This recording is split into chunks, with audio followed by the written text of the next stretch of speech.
প্রিয় ভাইরা, তাহলে আমরা এসেছি বক্তার আকর্ষণে নয়, আমরা এসেছি শ্রোতার আকর্ষণে নয়, সভাপতির আকর্ষণে নয়, আমরা এসেছি আল্লাহর এই কোরআন থেকে কিছু কথা শোনার জন্য। পারবো তো ইনশাআল্লাহ? সবাই বলে ইনশা। না, আমরা আলোচনা করতে গেলে তিন শ্রেণীর শ্রোতা পাই। কয় শ্রেণী? আমার কথা কি বোঝেন না? কয় শ্রেণী? তিন। এক শ্রেণীর শ্রোতারা চায় হুজুর এমন কথা বলুক যাতে করে খালি হাসি বাড়ায়। কি বাড়ায়? এরকম শ্রোতা এখানে বসেছে। আর এক শ্রেণীর শ্রোতা আমরা পাই হুজুর এমন কথা বলুক যাতে করে চোখ দিয়ে খালি পানি বাড়ায়। কি বাড়ায়? মানে কাহিনী বলে কান্দাতে হবে। ওরে বাট্টা। আর এক শ্রেণীর শ্রোতারা চায় হুজুর যা বলবে আল্লাহর এই কোরআন থেকে কথা বলবে। আল্লাহু আকবার বলেন। আমরা তো এক নাম্বারই আছি নাকি? হাসির দিকে আছি ইনশাআল্লাহ। দেখছেন, আমরা কি হাসির দিকে আছি? না। আমরা কি কাদার দিকে আছি? না। বরং আল্লাহর এই কোরআন থেকে যে কথাগুলো হবে এই কথাগুলো শুনবো। জোরে বলে ইনশা। তো জোরে বলেন ইনশা। আমি আপনাদের সম্মুখে কোরআনুল কারিমের মূল্যবান একটি সূরা, কোরআনুল কারিমের মধ্যে আপনি পাবেন 23 নাম্বার সূরা। সূরার নাম হচ্ছে সূরাতুল মুমিনুন। কোন সূরা বলেন? সূরাতুল মুমিনুন। ইংলিশে একটা শ্লোক আছে, work hard or you can not successful in life. Hard work ছাড়া সাকসেসফুল হওয়া যায় না, হার্ড ওয়ার্ক ছাড়া সাকসেসফুল হওয়া যায় না। আমরা যারা এখানে মুসলমান আছি আমরাও হার্ড ওয়ার্ক করতে চাই। পারবো তো ইনশাল্লাহ?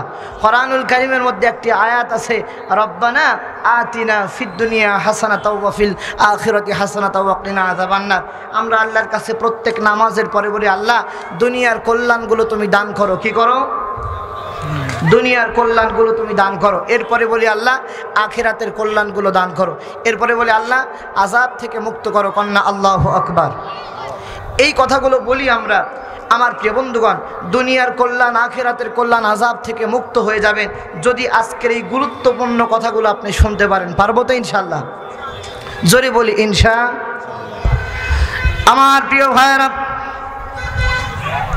সূরাতুল মুমিনুন কোরআনুল কারীমের মধ্যে 23 নাম্বার সূরা। এই সূরার মধ্য থেকে আমি একটি আয়াত তেলাওয়াত করেছি। আমার প্রিয় বন্ধুগণ, আল্লাহ রব্বুল আলামিন প্রথম নাম্বার আয়াতের মধ্যে জানায় দিলেন, রব্বুল আলামিন বলেন ক্বাদ আফলাহাল মুমিনুন। জোরে বলুন আল্লাহু আকবার। রব্বুল আলামিন বলেন ক্বাদ আফলাহাল মুমিনুন, মুমিনরাই হচ্ছে সফল। কন্যা আল্লাহু আকবার। আমি বলবো মুমিন যারা, আপনারা বলবেন সফল তারা। পারবেন তো ইনশাআল্লাহ? বলেন মুমিন যারা, মুমিন যারা, মুমিন যারা। হ্যাঁ, এবার ঠিক আছে। এবার আরেকটা কথা বলবেন, বেঈমান যারা ক্ষতিগ্রস্ত তারা, বেঈমান যারা ক্ষতিগ্রস্ত তারা, বেঈমান যারা, বেঈমান যারা। হ্যাঁ, ঠিক আছে। তাহলে আল্লাহ রাব্বুল আলামিন বলেন মুমিনরাই সফল। এই আয়াতগুলো যখন নাজিল হয়, একটা কোরআনের আলোচনা যদি আপনি শুনতে চান তাহলে আগে তার শানে নুজুলটা জেনে নিতে হবে। কি করতে হবে বলেন? শানে নুজুলটা জেনে নিতে হবে। পারবো তো ইনশাআল্লাহ? রাজি আছেন আপনারা? আমার প্রিয় ভাইয়েরা, এই সূরাটা যখন নাজিল হয় ওই মুহূর্তে আল্লাহ নবীজি বিশ্ব নবীজির পাশে বসেছিলেন হযরতে ওমর রাদিয়াল্লাহু তাআলা আনহু। হযরতে ওমর রাদিয়াল্লাহু তাআলা আনহু তিনি যখন বসেছিলেন, এমন সময় হযরতে ওমর রাদিয়াল্লাহু তাআলা আনহু তিনি লক্ষ্য করলেন মাছির মতো ভন ভন ভন ভন আওয়াজ শোনা যায়। কন্যা আল্লাহু আকবার। হযরতে ওমর রাদিয়াল্লাহু তাআলা আনহু ডানেও তাকান, হযরতে ওমর রাদিয়াল্লাহু তাআলা আনহু বামেও তাকান, কিন্তু কোথাও মাছি দেখতে পাই না। এমন সময় হযরত ওমর রাদিয়াল্লাহু তাআলা আনহু তিনি লক্ষ্য করলেন আল্লাহ নবীজির চেহারা মোবারকটা ঘেমে গেছে। হযরত ওমর রাদিয়াল্লাহু তাআলা আনহু বুঝতে বাকি রইল না, তিনি বুঝতে পারলেন আল্লাহ নবীজির উপরে আল্লাহর কোরআন এই মুহূর্তে নাজিল হচ্ছে। কন্যা আল্লাহু আকবার। হযরত ওমর রাদিয়াল্লাহু তাআলা আনহু তিনি লক্ষ্য করলেন নবীজি আমার ঘেমে গেছেন। তার মানে হলো আল্লাহ নবীজির উপরে যখন কোরআন নাজিল হতো কয়েকভাবে কোরআন নাজিল হতো। আল্লাহ নবী যখন উটের উপরে থাকতেন ওই সময় যদি আল্লাহর কোরআন নাজিল হতো, আল্লাহর কোরআন নাজিল হওয়ার সাথে সাথে উটের পাগুলো বসে যেত। কন্যা আল্লাহু আকবার। নবীজি আমার একদিন এক সাহাবীর রানের উপরে মাথাটা রেখে আল্লাহ নবীজি বিশ্রাম ফরমাচ্ছিলেন। এমন সময় সাহাবী বলতেছে, আমি লক্ষ্য করলাম আমার হাঁটুটা, আমার রানটা না জানি ফেটে চোর চিহ্ন হয়ে যাবে। কন্যা আল্লাহু আকবার। ওই মুহূর্তে আমি বুঝতে পারলাম নবীজির উপরে আল্লাহর কোরআন নাজিল হচ্ছে। কন্যা আল্লাহু আকবার।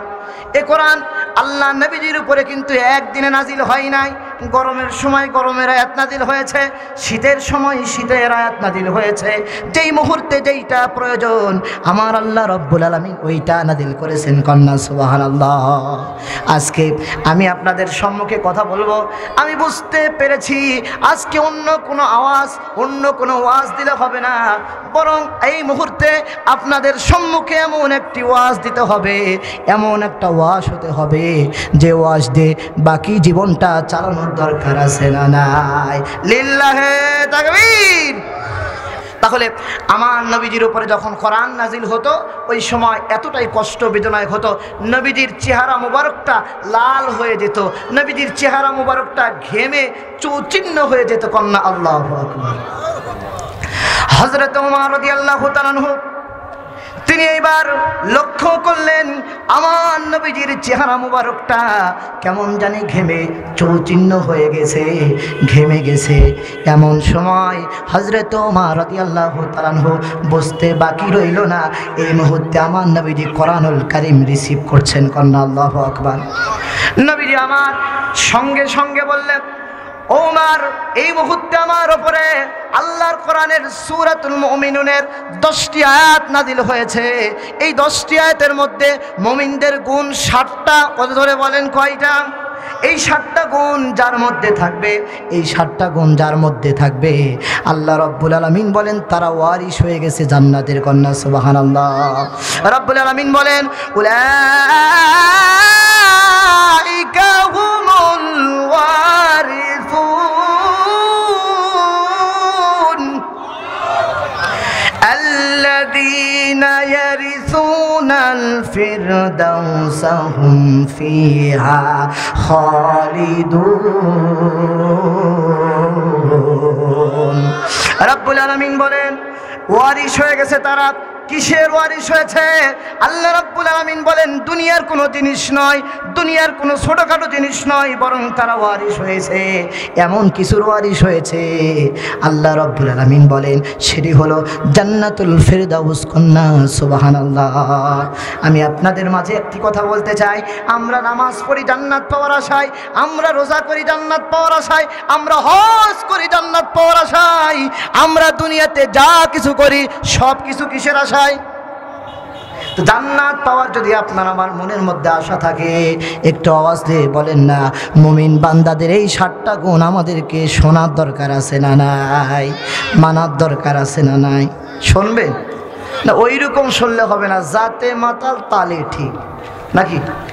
এমনও মুসল্লি এখানে বসে আছে, আজকে কি ওয়াজ করব, কালকে সকালবেলা বসে ওই চা স্টলে বসবে, মানে বাবলুর দোকানে বসবে, বসে বলবে হুজুর কি বলল কিচ্ছু বুঝলাম না। তাহলে আপনি ওয়ারিস হবেন, একটু মনোযোগ দিয়ে শোনেন, আপনি ওয়ারিস হবেন। কিসের ওয়ারিস হবেন? জান্নাতুল ফিরদাউসের ওয়ারিস হবেন। আপনি জান্নাতুল ফিরদাউসের মধ্যে হুম ফিহা খালিদুন চিরদিন অবস্থান করবেন যদি এই 60টা গুণ অর্জন করতে পারেন। একটু হাত নাড়া বলেন না কয়টা গুণ? জোরে বলেন কয়টা? আরো জোরে কয়টা? হ্যাঁ, আপনাদের মনে থাকবে, কিন্তু যুবক ছেলেদের মনে থাকবে না, কারণ তাদের তো এখন মোবাইলের দিকে বেশি মনোযোগ হয়ে গেছে। কি হয়ে গেছে? মোবাইলের মধ্যে বেশি মনোযোগ হয়ে গেছে।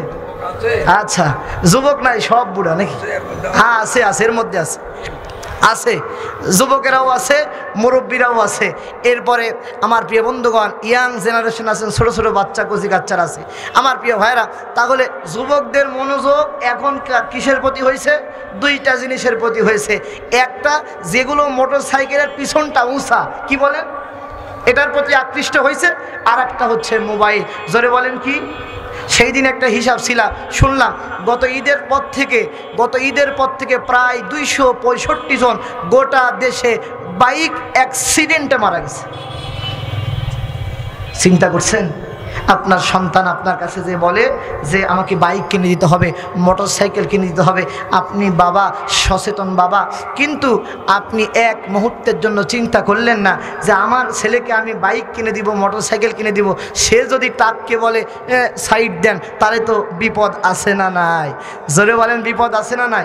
খালি একবার এই দিকে আর একবার ওই দিকে, একবার এই দিকে আর একবার ওই দিকে। ওরে বাপ! এক ছেলেকে ডাক দেয়, মানে এই গাড়ি কে কিনে দিছে? বলতেছে বাবা। তেল? সেটাও দিছে বাবা। তুমি যে এরকম এরকম করে চালাও, এটা লাভটা কি? তুমি কি এমনি এমনি যেতে পারো না? বলতেছে হুজুর, ঈদের সময় একটা মোশাঙ্গের ব্যাপার আছে না? ওরে শয়তান, মোশাং করতেছে, আপনার টাকায় তেল কিনে। খবরদার, ছেলেগুলাকে আপনি এভাবে নষ্ট হতে দিবেন না। মোবাইলের মধ্যে খালি গেম আর ফ্রি ফায়ার, পাবজি, এরকম যুবক আমাদের ঘরে আছে না নাই? জোরে বলেন, আছে না নাই? কিছু ছেলেরা রাস্তার মধ্যে বসে মোবাইল টিপতেছে, পাশ দিয়ে যাচ্ছে কুকুর। কে যাচ্ছে বলে? আপনি বোঝেন, শোনেন, খালি পরে সব উত্তর দেবেন। আমার মামা বলতেছে ফ্রি ফায়ার কি, যারা খেলে তারা বোঝে। আমার প্রিয় বন্ধুগণ, এমন সময় রাস্তার সাইডে কিছু যুবকরা যখন খেলা শুরু করছে, এমন সময় পাশ দিয়ে যাচ্ছে কুকুর। আমাদের চিন্তা থাকুক বা না থাকুক, কুকুরের কিন্তু চিন্তা আছে। কুকুর এখন রাস্তা দিয়ে যাচ্ছে আর বলতেছে ব্যাপারটা কি? এই ছেলেগুলা লড়ে না, ছড়ে না, ফোসফাস করে না, ব্যাপারটা কি? এমন সময় কুকুর এখন নাক দিয়ে শুকতেছে পিঠের একবার মধ্য সাইডে, সেখানেও লড়ে না, মানে এমন মাতোয়ারা হয়েছে। কুকুরের কিন্তু একটা স্বভাব আছে, শক্ত জায়গা যেখানে পায় ওই জায়গায় আচ্ছা মতো মারে। এখন এমন সময় কুকুর এখন এক পা ছেড়ে পিঠের একেবারে মাঝামাঝি অবস্থায় মারছে। পিঠের মাঝামাঝি অবস্থায় যখন মারছে, যুবকরা এখন পিঠে হাত দিয়ে থাকে, আল্লাহ, এ কি রহমত পড়লো নাকি গজব পড়লো? কথা বলেন, ঠিক না? আমার প্রিয় বন্ধুগণ, তবে আমরা আল্লাহর কোরআন শুনতে এসেছি। জোরে বলি আল্লাহু আকবার। একটু জোরে বলেন না আল্লাহু আকবার। আমার প্রিয় ভাইরা, আল্লাহ রাব্বুল আলামিন মুমিন বান্দাদের 7টা গুণ অর্জন করতে বলেছেন। আমরা কি 7টা গুণ অর্জন করতে পারবো? আমার প্রিয় ভাইরা, আল্লাহ রাব্বুল আলামিন প্রথম যে গুণের কথা বলেছেন, আয়াতের তেলাওয়াত শেষ হলে একটু আল্লাহু আকবার বলতে পারবেন। রাব্বুল আলামিন বলেন, الذين هم في صلاتهم خاشعون। রব্বুল আলামিন বলেন, এক নাম্বার গুণ হলো, এই 7টা গুণের মধ্যে 1 নাম্বার গুণ হলো, আল্লাহ রাব্বুল আলামিন ঘোষণা করে বলেন, যে সমস্ত মানুষগুলো নামাজ পড়বে তারা নামাজে খুশু খুজুর সহিত পড়বে, নামাজে অন্যদিকে মনোযোগ থাকবে না। আমার প্রিয় ভাইরা, আল্লাহ রাব্বুল আলামিন বলেন মুমিন বান্দাদের মধ্যে একটা গুণ, নামাজ যখন পড়বে অন্যদিকে মনোযোগ থাকবে। সবাই বলেন থাকবে। আমার দেশে যখন নামাজ হয়, এই যে ফেরিঘাট মসজিদে নামাজ পড়াচ্ছিলাম সলাতুল মাগরিবের সময়, এমন সময় 1 রাকাত হয়ে গেছে, 2 রাকাতের সময় আমি বুঝতে পারলাম কে যেন বলতেছে, এই আমি নামাজে আছি, কিছুক্ষণ পর কল দে। কত বড় শয়তান! তাহলে মুমিন বান্দাদের 1 নাম্বার গুণ হবে, তারা নামাজ যখন পড়বে নামাজের সময় মনোযোগটা নামাজে থাকবে। জোরে বলি ইনশাআল্লাহ। বর্তমান সময়ে 4 কোয়ালিটির নামাজি আপনি পাবেন। জোরে বলেন, কয় কোয়ালিটি? এবার আপনার জীবনের সাথে আপনি মিলান, আপনি কয় নাম্বারে আছেন? 1 নাম্বার নামাজি আপনি সময় পাবেন যে নামাজিগুলো মাঝে মধ্যে নামাজ পড়ে, মাঝে মধ্যে পড়ে না, জুমার দিনে আসলে নামাজ পড়ে, ঈদুল ফিতরের দিন, ঈদুল আজহার দিন যখন আসে ওই সময় নামাজ পড়ে, কিন্তু এই দিনগুলো যখন চলে যায় আর নামাজের দিকে তাদেরকে খুঁজে পাওয়া যায় না। এরকম নামাজি আমাদের সমাজের মধ্যে আছে না নাই? হ্যাঁ, স্পিড থেকে বুঝলাম বেশি আছে। আমার প্রিয় ভাইরা, জাহান্নামীগুলোকে যখন প্রশ্ন করা হলো, আপনি জাহান্নামী কেন এসেছেন? ওই সময়ে আল্লাহ রাব্বুল আলামিন তিনি কোরআনুল কারীমের মধ্যে সূরাতুল মুদ্দাসসিরের মধ্যে ঘোষণা করে বলেন, রব্বুল আলামিন বলেন, জাহান্নামীগুলোকে যখন প্রশ্ন করা হলো তুমি জাহান্নামে কেন এসেছো, ওই সময় জাহান্নামীরা বলল, ক্বালু লাম নাকু মিনাল মুসাল্লিন। জাহান্নামীবাসীগুলোকে যখন প্রশ্ন করা হলো, জাহান্নামে তুমি কেন এসেছো? সঙ্গে সঙ্গে তারা বলল, আমরা নামাজি ছিলাম না, নিয়মিত নামাজ পড়তাম না। আমার প্রিয় বন্ধুগণ, এবার আপনার কাছে সিদ্ধান্ত, আপনি মুসলমান, নামের আগে মোহাম্মদ লাগান। এই মুহূর্তে যদি আপনার আইডি কার্ডটা বের করা হয়, আইডি কার্ডের আগে মোহাম্মদ সলিমউদ্দিন কলিমউদ্দিন, এই মুহূর্তে যদি আপনার বিবাহের রেজিস্ট্রি খোলা হয়, ওই জায়গায় ও মোহাম্মদ আছে। এই মুহূর্তে যদি জমির দলিল খোলা হয়, ওই জায়গায় মোহাম্মদ আছে। এই মুহূর্তে যদি আপনি রাজনীতি করেন, রাজনীতি ময়দানে যদি দেখা হয়, ওই জায়গায় ও মোহাম্মদ আছে। তার মানে হলো মাথা থেকে পা পর্যন্ত আপনি সব জায়গায় মোহাম্মদ লাগান। এবার আপনার কাছে প্রশ্ন হলো, আমার নবীজি নামাজ কাজা করলেন না। আমার নবীজির একটা পোশাক ছিল, একটা পোশাক পরিধান করার পরে আমার নবীজি ওইটাই রোদে শুকাতে দিতেন, আবার ওইটাই আমার নবীজি পরে নামাজ আদায় করতে যেতেন। নামাজ কখনো ছেড়ে দিতেন না। সেই নবীর নাম আপনি আগে লাগালেন, কিন্তু নামাজ আপনি ঠিক মতো পড়েন না। এরকম লোক এই জায়গায় বসে আছে না নাই? আমার প্রিয় বন্ধুগণ, তাহলে মুমিন বান্দাদের এক নাম্বার যেই গুণ থাকবে, তারা হবে নামাজ যখন পড়বে নামাজে মনোযোগী হবে। এক নাম্বার কোয়ালিটি নামাজে আমরা পেলাম। মাঝে মধ্যে পড়ে, শুক্রা মুসল্লি, ঈদু মুসল্লি, মাঝে মধ্যে শুক্রবারের নামাজ পড়ে, মাঝে মধ্যে ঈদের নামাজ পড়ে। এই সংখ্যক মুসল্লি আমার দেশে কম না বেশি? তাহলে তারা যাবে কোথায়? এটা আপনি জানতে পারলেন। এবার আপনি 2 নম্বর নামাজের দিকে তাকান। যে নামাজ মুসল্লিগুলো যখন পড়ে, নামাজ যখন পড়ে কিন্তু নামাজে মন থাকে না, নামাজের সময় মনটা থাকে দোকানে। এইরকম ব্যবসায়ী আমাদের সমাজের মধ্যে আছে না নাই? এক ইমাম নামাজে দাঁড়াইছে, সলাতুল ইশারের নামাজ। কোন নামাজ? ইশার নামাজ। কত রাকাত? জোরে বলেন, কত রাকাত? 4 রাকাত নামাজ। 4 রাকাত নামাজে ইমাম সাহেব দাঁড়াইছে, ভুল ক্রমে 3 রাকাত নামাজ পড়ায় ফেলে দিছে। কত রাকাত? 3 রাকাত নামাজ পড়ায় ফেলে দিছে। এমন সময় ইমাম সাহেবের সন্দেহ হলো, সবার সামনে দাঁড়ায় বলতেছে, ভাইরা আমার, আমি মনে হয় আজকে 3 রাকাত নামাজ পড়াইছি। না, মুসল্লিরা বলতেছে, না 4 রাকাত হয়েছে হুজুর, 3 রাকাত হয়নি। কথা বোঝেন? কথা বোঝেন? এমন সময় সর্বশেষ কাতারের একজন মুসল্লি দাঁড়ায় বলতেছে, হুজুর কি হলো? বলতেছে, আপনি নামাজ 3 রাকাত পড়াইছেন। তো হুজুর এখন বলতেছে, সামনের এত বড় বড় মুসল্লি বলতে পারলো না, আর তুমি ওই শেষ কাতার থেকে কি করে বললা?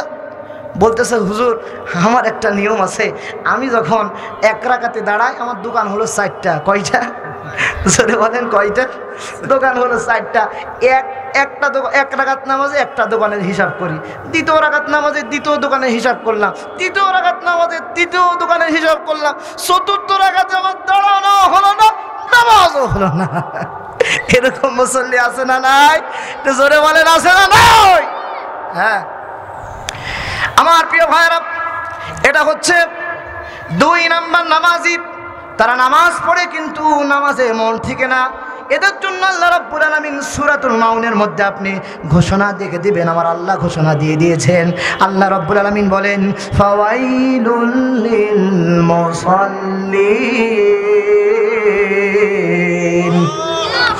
আল্লাযীনা হুম আন সালাতিহিম সাহুন। রব্বুল আলামিন ডাক দিয়ে বললেন, যে সমস্ত নামাজিরা নামাজে মনোযোগ থাকবে না, নামাজের সময় বাড়ির দিকে মনোযোগ থাকবে, বইয়ের সাথে ঝগড়া করে এসে নামাজের মধ্যে মনোযোগ থাকবে, যে সমস্ত নামাজি দোকানের হিসাবগুলো করবে, আল্লাহ রাব্বুল আলামিন বলেন, এই সমস্ত নামাজিদের জন্য দুর্ভোগ। এরা হচ্ছে কিয়ামতের দিন সবচাইতে ক্ষতিগ্রস্তের মধ্যে থাকবে। কন্যা নাউজুবিল্লাহ। আমার প্রিয় ভাইয়েরা, তাহলে 2 প্রকার গেল, বাকি থাকলো 2টা। 3 নাম্বার নামাজি সমাজে পাওয়া যায়, যে নামাজিগুলো নামাজ পড়ে, নামাজের সময় যদি অন্যদিকে মনোযোগটা চলে যায়, আবার মনোযোগটা ফিরে আসে। কন্যা আল্লাহু আকবার। আমার মামা এখানে বসে আছে, মামারও মনোযোগ অন্যদিকে যায়, আমারও মনোযোগ অন্যদিকে যায়, কিন্তু সঙ্গে সঙ্গে যখন খেয়াল আসে, আরে আমি তো নামাজের মধ্যে আছি, এই সময় অন্যদিকে মনোযোগ দেওয়া যাবে না, সাথে সাথে মনোযোগটা ফিরিয়ে নিয়ে আসি। কথা বলেন ঠিকেরা? আল্লাহ রাব্বুল আলামিন বলেন, সমস্ত নামাজিদেরকে আমার আল্লাহ রাব্বুল আলামিন ক্ষমা করে দিবেন। কন্যা সুবহানাল্লাহ। আমরা আল্লাহর কাছে বলতে চাই, ওগো আল্লাহ, ওগো আল্লাহ, তোমার তোমার কাছে আমরা ক্ষমা চাই, আমরা তো সেরকম নামাজি হতে পারি না, আল্লাহ তুমি আমাদেরকে ক্ষমা করে দাও, বলেন আমিন। নামাজিদের মধ্যে চতুর্থ নম্বর নামাজি পাওয়া যায়, যে নামাজিগুলো নামাজ পড়ে নামাজের মধ্যে হুকুম চলে কার? জোরে বলেন না কার? মসজিদের ইমাম যদি ঈশার নামাজের 4 রাকাতের জায়গায় 3 রাকাত পড়ায়, আপনারা কি মেনে নেবেন? তো জোরে বলেন না মেনে নেবেন? মসজিদের ইমাম যদি জুমার নামাজ 2 রাকাত 1 রাকাত নামাজ পড়ায় দিছে, সঙ্গে সঙ্গে আল্লাহু আকবার বলে হুজুরকে সিগন্যাল দিয়ে দিবেন, হুজুর এই জায়গায় 2 নম্বরই চলবে না, কারণ হলো এই মসজিদের মধ্যে অন্য কোনো আইন চলে না, আইন চলে কার?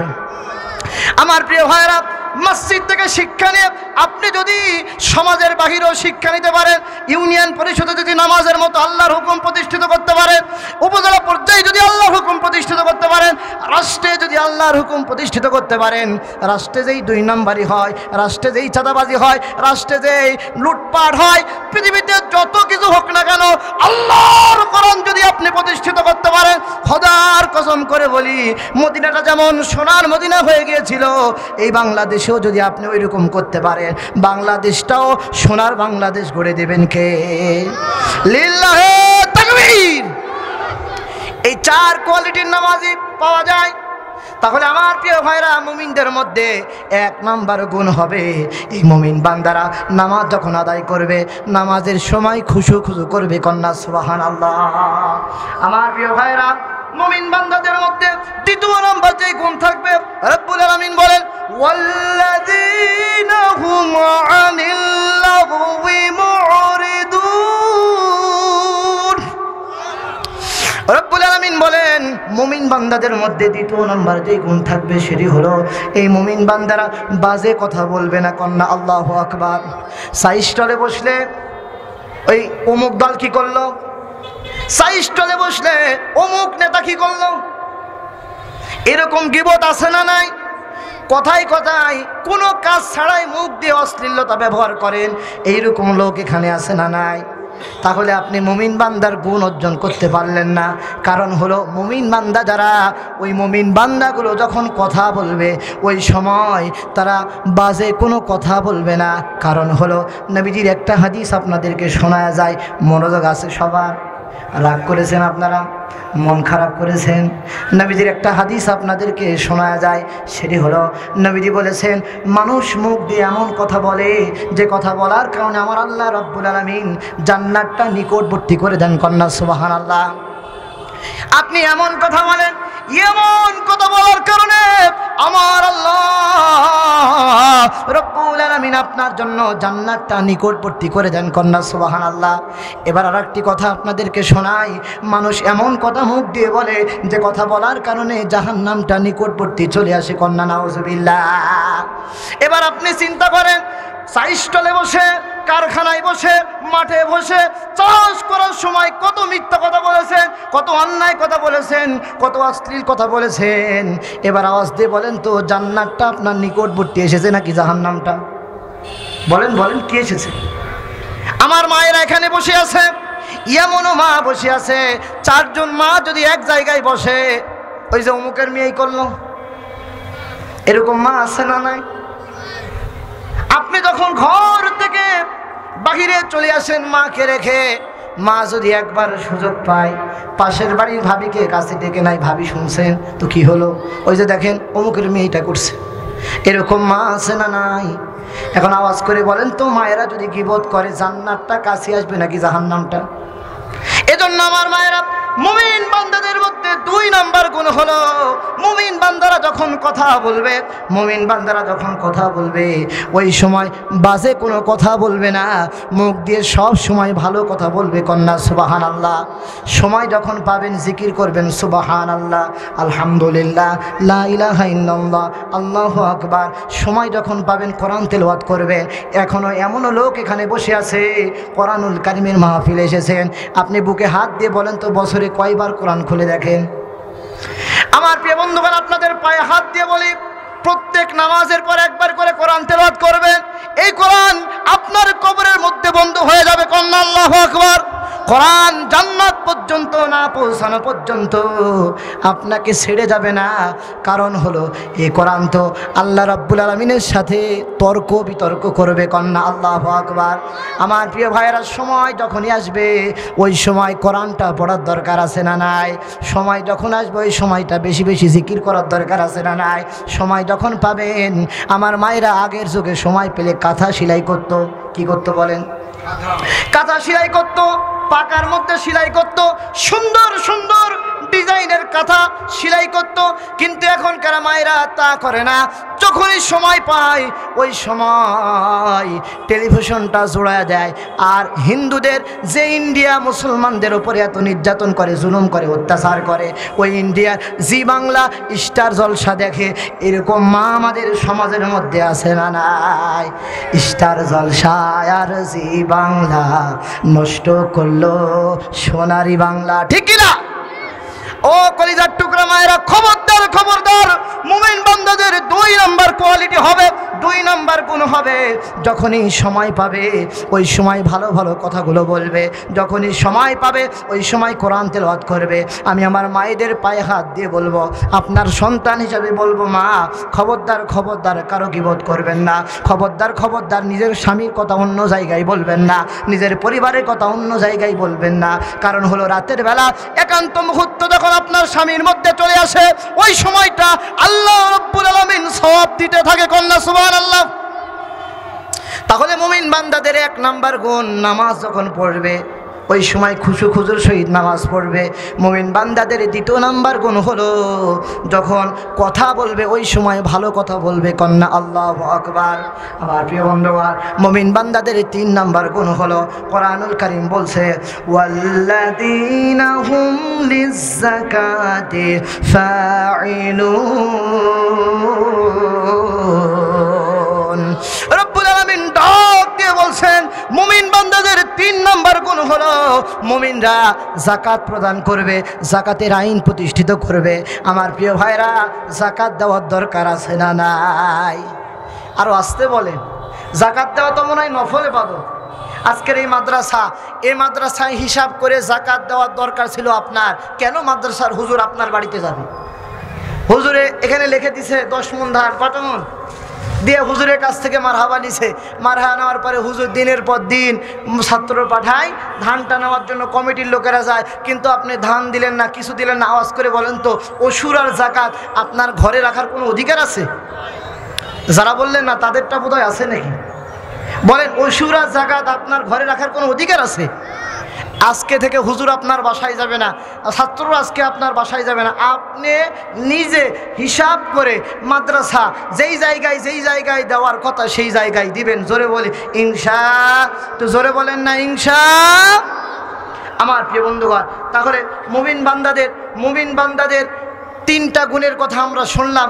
মুমিন বান্দাদের 4র্থ নাম্বার গুণ, একটা 2 হাত তুলে তাকবীর দিবেন আপনারা। লিল্লাহে তাকবীর, লিল্লাহে তাকবীর। হাত নামান। মুমিন বান্দাদের 4র্থ নাম্বার গুণ আল্লাহ বলছেন, ওয়াল্লাযীনা হুম লিফুরুজিহিম হাফিজুন। রব্বুল আলামিন বলেন, মুমিন বান্দাদের 4র্থ নাম্বার কোয়ালিটি, 4র্থ নাম্বার গুণ হলো মুমিন বান্দারা নিজেদের লজ্জা স্থান হেফাজত করবে। মুমিন বান্দিরা লজ্জা স্থান কখনো বাহিরের মানুষকে দেখাবে না। আমার প্রিয় বন্ধুগণ, আওয়াজ করে বলেন, লজ্জা স্থান হেফাজত করার দরকার আছে না নাই? আজকে আমাদের মেয়েরা, ঘরের মেয়েদেরকে আমরা বলতে পারি না, মা পর্দা করো। এমন অবস্থা হয়েছে, বইয়ের বয়স, শাশির বয়স 40 বছর। কত বছর? আপনারা কি কথা বোঝেন না?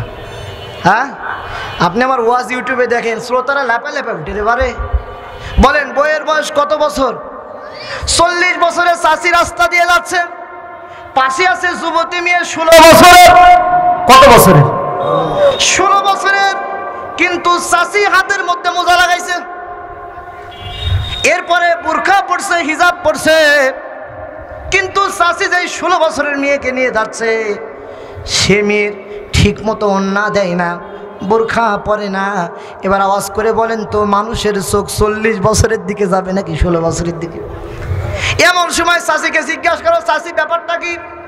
আপনার বয়স 40 বছর পার হয়ে গেছে, আপনি এত সুন্দর বোরকা পরলেন, পর্দা করলেন, কিন্তু আপনার মেয়েকে এভাবে কেন নিয়ে যাচ্ছেন? আপনার মেয়ের বুঝি পর্দা ফরজ নয়? চাচি এখন ডেকে বলতেছে, বাবা এমনি এমনি কি আমি নিয়ে যাই না, আমিও তো ওই বয়স ওইরকমভাবে চলছি। তার মানে হলো আমার যখন বয়স এইরকম হবে আমার মেয়েও বোরকা পরবে। জোরে বলেন সুবহানাল্লাহ। নাউজুবিল্লাহ বলেন। চাচির বয়স 40 বছর, চাচি এখন বলতেছে বাবা আমার মতো যখন আমার মেয়ে হবে ওই সময় বোরকা পরবে। কত বড় শয়তান! এরকম মা আমাদের সমাজের মধ্যে আছে না নাই? দরকারটা ছিল 16 বছরের মেয়েকে পর্দা করানো। কথা বলেন ঠিক কি না? আবার কিছু মায়ের আছে বাজারে যখন যায় ওই সময় সুন্দর একটা বোরখা পরে। কি পরে? সুন্দর এখন একটা বোরখা পরলো, এরপরে সুন্দর বোরখা পরার পর আবার বাজারে চলে গেল। বাজারে যাওয়ার পরে মনে করেন ওই ফেরিঘাটের নদীর ওই পারে, কোথায়? নদীর ওই পারে গরু বাঁধা আছে। কি বাঁধা? এখন বলেন তো বাজারের মানুষ মানুষ, ফেরিঘাটের মানুষ মানুষ নয়? আওয়াজ করে বলেন, বাজারের মানুষ মানুষ, ফেরিঘাটের মানুষ মানুষ নয়? করছে কি? ওই জায়গায় বোরখা খুলছে, খুলে বোরখাটা ঘাড়ের উপর নিচে নিয়ে গরু ধরে আর রাস্তা দিয়ে আসতেছে। এখন বলেন প্রসাদপুর বাজারে বোরখা পরা লাগবে আর ফেরিঘাটের বাজারে বোরখা পরা লাগবে না, এ ফতোয়া কে দিল? এ ফতোয়া দিল কে? আমার প্রিয় মায়েরা, পায়ে হাত দিয়ে বলি, আল্লাহ বলেন মুমিন বান্দাদের ৪র্থ নম্বর কোয়ালিটি হবে, ৪র্থ নম্বর গুণ হবে, তারা নিজেদের লজ্জাস্থান হেফাজত করবে। কন্যা আল্লাহু আকবার। হ্যাঁ, আমাদের লজ্জাস্থান আমরা হেফাজত করব, পরিবারের লজ্জাস্থান হেফাজত করার দরকার আছে না নাই? তো জোরে বলেন আছে না নাই? আমার প্রিয় ভাইরা, এরপরে আল্লাহ রাব্বুল আলামিন মুমিন বান্দাদের ৫ম নম্বর এবং ৬ষ্ঠ নম্বর গুণের কথা এক জায়গায় বলেছেন। আল্লাহ রাব্বুল আলামিন বলেন ওয়াল্লাযীনা হুম লিআমানাতিহিম ওয়া আহদিহিম রাউন। আল্লাহ রাব্বুল আলামিন ডাক দিয়ে বলছেন, আল্লাহ রাব্বুল আলামিন ঘোষণা করে বলেন মুমিন বান্দা যারা হবে তারা দুইটা জিনিস বেশি গুরুত্ব দিবে। একটা হচ্ছে আমানত, আর একটা হচ্ছে কারো কাছে ওয়াদা করলে ওয়াদা ভঙ্গ করবে না। চিৎকার দিয়ে বলেন আল্লাহু আকবার।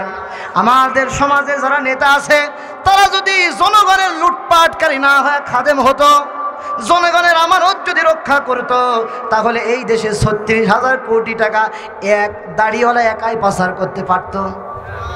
দাড়ি তো নাই, দাড়ি ছেড়ে ফেলে দিছে। আমার প্রিয় ভাইরা, তার মানে হলো আমাদের শিক্ষা নিতে হবে হযরতে ওমরের কাছে। হযরতে ওমর রাদিয়াল্লাহু তাআলা আনহু রাতের বেলা বাতিটা জোড়ায়া রাষ্ট্রের কাজগুলো লিখতেছিলেন। না লিল্লাহে তাকবীর। আজকে আপনাদেরকে একটা কথা বলতে চাই, বিসমিল্লাহ। সেটি হচ্ছে আমি যখন মাদ্রাসায় পড়তাম ওই সময় আমার বয়স সম্ভবত ৬ থেকে ৭ বছর। তখন একটু সূরা কেরাত ভালো বলতে পারতাম।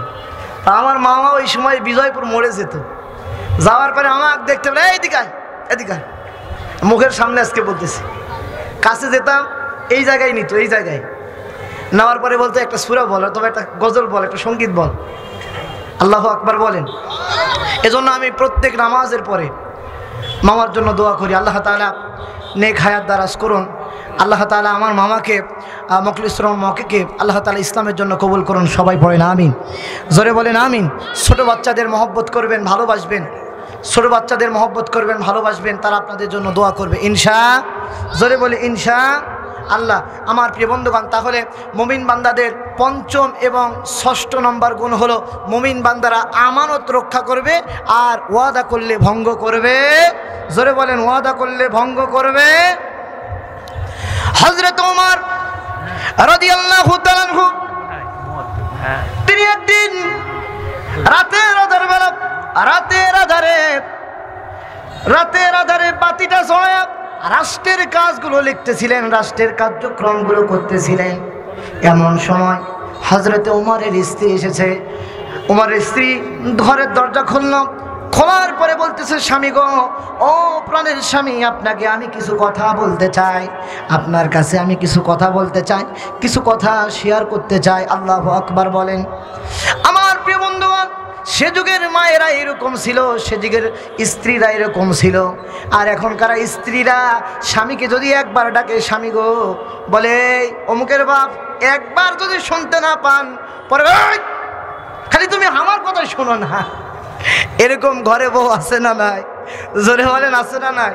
মনে করেন আপনি 30 বছর দিয়ে দিছেন স্ত্রীকে, সংসার দিলেন, ঘর দিলেন, জমি দিলেন, সব দিয়ে দিছেন, একদিন খালি যদি একটা 3 টাকা দামের সানসিল্ক শ্যাম্পু, কি শ্যাম্পু এটা, ইসরায়েলি পণ্য, এটা ব্যবহার করবেন না, এই শ্যাম্পুটা নিয়ে যেতে মনে করছেন, মনে বসে গেছেন, মনে নাই, হতে পারে তো। এমন সময় মায়েরা ডেকে বলতেছে, তোমার সাথে সংসার করে আমি কিছু পেলাম না। এরকম মা আছে না নাই? জোরে বলেন, আছে না নাই? হ্যাঁ, পরীক্ষায় যখন কমন পারে তখন হাসি বাড়ায়। কলিজার টুকরা মায়েরা, আপনার স্বামী আপনাকে সব কিছু দেয়, খবরদার এইরকম কাজ আপনি করবেন না। পারবেন তো ইনশাল্লাহ? স্ত্রীকে বোঝাবেন, স্ত্রীকে বেশি বেশি বোঝাবেন, কারণ তাদেরকে একটু ব্রেন কম, মেধা, তাদের যোগ্যতা আপনাকে নিয়ন্ত্রণ করার জন্য আমার আল্লাহ দিয়েছেন। কন্যা আল্লাহু আকবার, তো জোরে বলেন আল্লাহু আকবার। হযরত ওমর রাদিয়াল্লাহু তাআলা আনহু তিনি রাতের বেলা রাষ্ট্রের কার্যক্রমগুলো করছিলেন। এমন সময় প্রাণের স্ত্রী এসে বলতেছে, স্বামী গো, আপনাকে আমি কিছু কথা বলতে চাই। স্বামী কোনো কথা বলে না। কিছুক্ষণ পর হযরত ওমর রাদিয়াল্লাহু তাআলা আনহু যেই প্রদীপটা জ্বালানো ছিল, বাতিটা জ্বালানো ছিল, এমন সময় হযরত ওমর রাদিয়াল্লাহু তাআলা আনহু বাতিটা নিভায়া দিলেন। বাতিটা নিভায়া দেওয়ার পরে বলতেছে, ও আমার স্ত্রী, এবার বলো তোমার কি কথা আছে। স্ত্রী চমকে গেল। স্বামী গো, এতক্ষণ ধরে বাতিটা জ্বালানো ছিল, বাতির আলোগুলো ছড়াচ্ছিল, হঠাৎ কেন তুমি বন্ধ করে দিলা? ওই সময় হযরত ওমর রাদিয়াল্লাহু তাআলা আনহু তিনি বলতেছেন, আমি বাতিটা নিভায়া দেওয়ার কারণ হলো, এতক্ষণ যে কাজগুলো করতেছিলাম সেটি হলো, এতক্ষণ যে পরিশ্রমগুলো করতেছিলাম সেটি ছিল রাষ্ট্রের, আর এই বাতির তেল কিনাটা হয়েছে রাষ্ট্রের। আল্লাহু আকবার বলেন। আমি ওমর যদি বাতিটা জ্বালা তোমার সঙ্গে যদি খোঁজ করবে মেতে যেতাম, আমি ওমর, আমাকে আল্লাহ রাব্বুল আলামিন বলতো, ওমর রে, তোমাকে আমি অর্ধ পৃথিবীর খলিফা বানিয়েছিলাম, আর তুমি রাষ্ট্রের টাকার তেল জ্বালায়া, বাতি জ্বালায়া তুমি তোমার স্ত্রীর সাথে গল্প করেছো, কথা বলেছো, সংসারের আলাপ আলোচনা করেছো। আজকে ওমর তুমি জবাব দাও। কন্যা আল্লাহু আকবার। এটার নাম হচ্ছে আমানত, এটার নাম হচ্ছে আমানত। আর আপনি আমানত পেয়েছেন, আমানত পাওয়ার পরে 180 মাইল বেগে চালান। আমার প্রিয় ভাইরা, তাহলে আমানতটা রক্ষা করতে হবে। কি করতে হবে? এখন আপনার বাড়ির আমানত আপনার কাছে নাই, আপনার ঘরের আমানত আপনার কাছে নাই, খালি কি রাষ্ট্রের আমানত? ব্যাপারটা এমন নয়, আপনার ঘরের আমানতও আপনার কাছে আছে। সবার আমানত আপনাকে রক্ষা করতে হবে। এটা হচ্ছে 5। 6 নাম্বার হচ্ছে প্রতিশ্রুতি দিলে সেটা রক্ষা করতে হবে। এটা হচ্ছে মুমিনদের 6 নাম্বার কোয়ালিটি। আপনারা কি মন খারাপ করেছেন? কষ্ট পেয়েছেন? আচ্ছা, একটু এলোমেলো হচ্ছে, একটু এলোমেলো হবেই, কারণ আমি আজকে আপনাদের একটু পরে পকেটের মধ্যে হাত দেব। একটু পরে কি করব? পকেটের মধ্যে হাত দেব। রাজি আছেন আপনারা? ইনশাআল্লাহ। জোরে বলে ইনশা। আমার প্রিয় ভাইরা, সর্বশেষ একটি ঘটনা বলে শেষ করবো, আপনারা কান লাগান। হযরত ওমর রাদিয়াল্লাহু তাআলা আনহু এই দুইটার ব্যাপারে বেশি সতর্ক ছিলেন। একটা হচ্ছে আমানত, আর একটা হচ্ছে প্রতিশ্রুতি।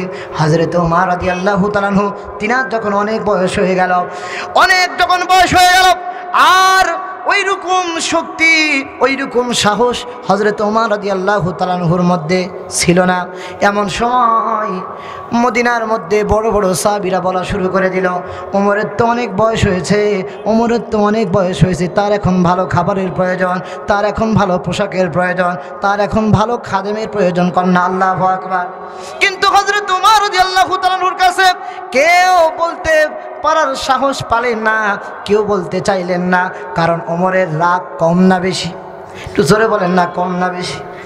হযরত ওমর রাদিয়াল্লাহু রাদিয়াল্লাহু তাআলা নূরে কথাটা যখন কেউ বলতে পারল না, এমন সময় সাহাবীরা সিদ্ধান্ত নিল, আমরা যদি না বলতে পারি তাহলে ওমরের একজন কন্যা আছে বিশ্বনবীর স্ত্রী হযরতে হাফসা রাদিয়াল্লাহু তাআলা আনহা, তার কাছে যে আমরা বলবো আল্লাহ রাব্বুল আলামিনের ইশারায় কোনো ব্যবস্থা হয়ে যাবে। কন্যা আল্লাহু আকবার। আমার প্রিয় ভাইরা, কন্যার কাছে যখন বাবার কথা বলা হয় ওই মুহূর্তে একটু আওয়াজ দিয়ে বলেন না কন্যার মন খারাপ হবে কি হবে না? আপনাদেরকে একটি কথা বলতে চাই, সেটি হলো আমার প্রিয় বন্ধুগণ, ছেলেদের চাইতে মেয়েদের কিন্তু বাবার প্রতি বেশি টান থাকে। আল্লাহু আকবার বলেন। আপনি খবর নিলেন, মা সন্তানকে ডেকে বললেন, মা তোমার বাড়ি ওই যে রাজশাহীতে, আমি আগামীকাল যাব। এমন সময় পরের মেয়ে তো সঙ্গে সঙ্গে মেয়ে এখন স্বামীকে ডেকে বলতেছে, ও আমার প্রাণের স্বামী, আমার বাবা আগামীকাল আসবে। ও স্বামী গো, আমার বাবা আগামীকাল আসবে, তোমার কাছে আমি চাই আমার বাবার জন্য একটু ভালো খাবারের ব্যবস্থা করে দাও। আল্লাহু আকবার বলেন। তার মানে হলো পিতার প্রতি কন্যার সব চাইতে বেশি ভালোবাসা কন্যা। আল্লাহু আকবার। নবীজি আমার একদিন হযরত মা ফাতেমা রাদিয়াল্লাহু তাআলা আনহা, মা ফাতেমা রাদিয়াল্লাহু তাআলা আনহা কাতল দিয়া জাইতুনের তেল দিয়া আল্লাহ নবীজির পিঠ মুবারকগুলো মুছে দিচ্ছিলেন, আল্লাহ নবীজির এই ক্ষত স্থানগুলো মুছে দিচ্ছিলেন। এমন সময় নবীজি আমার ডেকে বললেন, ও ফাতেমা রে, তুমি যখন এই কাতলটা আমার ওই পিঠের পিছনে দাও, ওই সময় মনে হয় তুমি আমার মেয়ে ফাতেমা নও, তুমি আমার মা আমেনা কন্যা। আল্লাহু আকবার। আমার প্রিয় বন্ধুগণ, তার মানে হলো আল্লাহ নবীজি, বিশ্ব নবীজি জনাবে মুহাম্মদুর রাসূলুল্লাহ সাল্লাল্লাহু আলাইহি ওয়াসাল্লাম কন্যা সন্তানগুলোকে বেশি ভালোবাসতেন। কন্যা। আল্লাহু আকবার। হযরত হাফসা রাদিয়াল্লাহু তাআলা আনহা এই কথাগুলো শোনার পর চলে গেলেন। চলে যাওয়ার পরে ওমরকে ডেকে বলতেছে, আমার পিতা, আপনার তো এখন অনেক বয়স হয়েছে, আপনার ভালো খাবারের প্রয়োজন। হযরত ওমর রাদিয়াল্লাহু তাআলা আনহু তিনি বললেন, ও মা হাফসা, তুমি বিচলিত হয়ে না, রাগান্বিত হয়ে না। তুমি কি দেখো নাই আমার নবীজি পেটে পাথর বেঁধে 3 দিন না খেয়েছিলেন, আর আমি ওমর, আমার বয়স হয়েছে তো কি হয়েছে, না খেয়ে থাকলে এমন কি ক্ষতি হবে? কন্যা। আল্লাহু আকবার। ওমরের কন্যা ডেকে বলতেছে, ও পিতা, বুঝলাম আপনার খাবারের প্রয়োজন নাই, কিন্তু আপনার তো এখন দামি দামি পোশাকের প্রয়োজন, কারণ হলো আপনার তো এখন অনেক বয়স হয়েছে। এমন সময় হযরত ওমর রাদিয়াল্লাহু তাআলা আনহু তিনি বললেন, ও মা, তুমি কি দেখো না আমার নবীজি একটা কাপড় পরে, একটা কাপড় পরিধান করে জীবন কাটাতেন, 2টা কাপড়ের প্রয়োজন হতো না। কন্যা। আল্লাহু আকবার। এবার বললেন, বুঝলাম আপনার কাপড়ের প্রয়োজন নাই, ভালো পোশাকের প্রয়োজন নাই, কিন্তু আপনার তো এখন ভালো খাদেমের প্রয়োজন, বেশি বেশি লোক লস্করের প্রয়োজন। সঙ্গে সঙ্গে ওমর রাদিয়াল্লাহু তাআলা আনহু বললেন, আমার নবীজি একা একাই চলতেন, বেশি সাহাবীকে সঙ্গে নিতেন না।